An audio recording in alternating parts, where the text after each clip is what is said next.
I did a dyslexia assessment on a fairly young pupil this week, and this child felt a little bit concerned, I think, about having this dyslexia label. Like, what's that about? So we had a good chat about that, and at the end of the assessment, sort of takes 2.5, 3 hours, I did say to him, I said, look, there is nothing wrong with having a dyslexic type brain.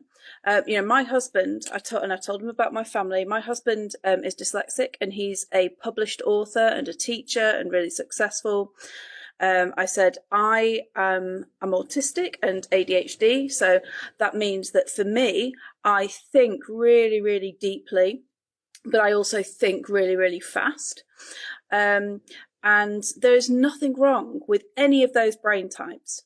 It's just that it's really good to know what your brain type is so that you can work with it. I said, it's a little bit like ice cream. Vanilla is the most common flavour.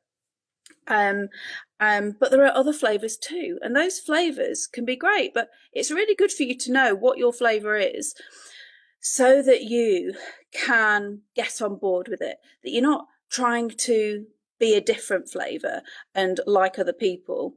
And I just think there's this idea around acceptance and normalisation and not pathologising neurodivergence anymore. I know that neurodivergent conditions co-occur with other conditions sometimes that can make it incredibly complicated. But if we're just dealing with neurodivergence, the way your brain is wired, the way your brain processes information, this has got nothing to do with intelligence. It's got nothing to do with how successful you're going to be. So I think we need to start seeing it as ice cream flavours, and you need to know which yours is so that you understand yourself better and you don't feel like you're supposed to be vanilla and you're trying to be vanilla for everybody else. In fact, quite the contrary, because these days we need different ways of thinking.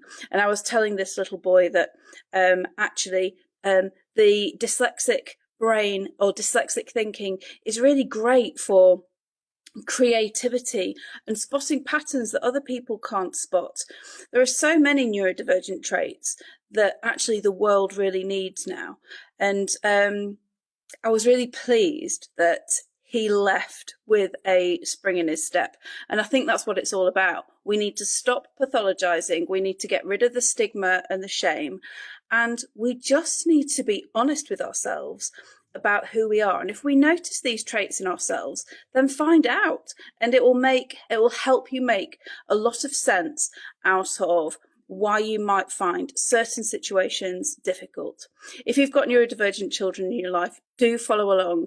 This week we're talking about revision strategies that are going to help all brain types, to be quite honest, but particularly neurodivergent brain types that might need variety, that might need movement, that might need a different approach to just reading, which frankly doesn't work for anyone. But I'm on a mission to change the narrative from what's perceived to be wrong to what's very much possible for young neurodivergent minds. So follow along. See you there.